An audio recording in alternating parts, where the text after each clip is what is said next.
एक समय में एक ही काम करो और ऐसा करते समय अपनी पूरी आत्मा एवं ताकत उसमें लगा दो और बाकी सब कुछ भूल जाओ, क्योंकि दो नावों में पैर रखकर सवारी करने वाला व्यक्ति हमेशा डूबता ही है। इसलिए एक नाव में बैठकर ही यात्रा करो, अर्थात एक बार में सिर्फ एक ही काम पर ध्यान देना चाहिए। सबसे बड़ा धर्म है अपने स्वभाव के प्रति सच्चा होना, इसलिए स्वयं पर विश्वास रखें।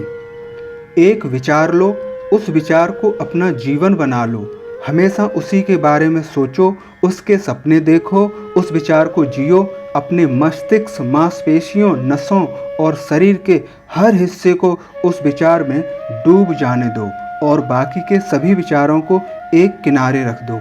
सफल होने का यही सबसे उत्तम तरीका है।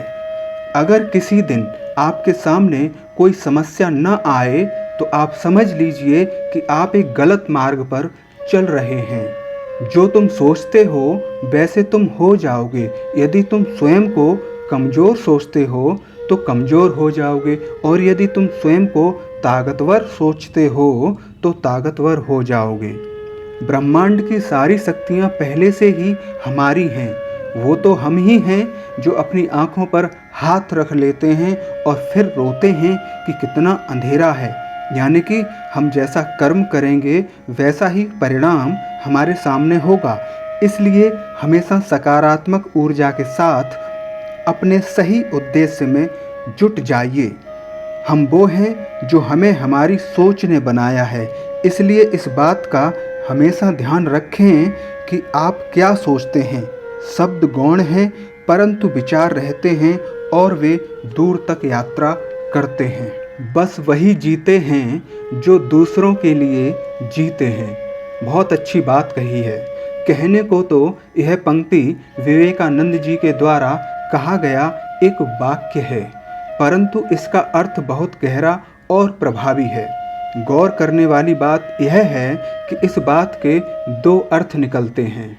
इसका पहला अर्थ यह है कि इस दुनिया में, इस जीवन में केवल वही लोग सही मायने में अपना जीवन जी रहे हैं या जिंदा हैं जो दूसरे प्राणियों के सुख दुख में उनका साथ निभाते हैं। ज़रूरत पड़ने पर अपना सब कुछ दांव पर लगाकर दूसरों की मदद करते हैं।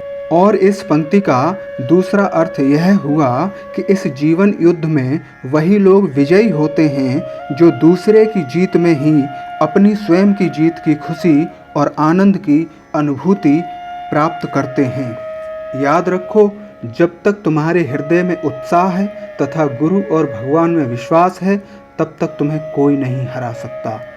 ये दुनिया एक व्यायामशाला है जहां हम खुद को मजबूत बनाने के लिए आते हैं। जय हिंद, जय श्री कृष्णा, धन्यवाद।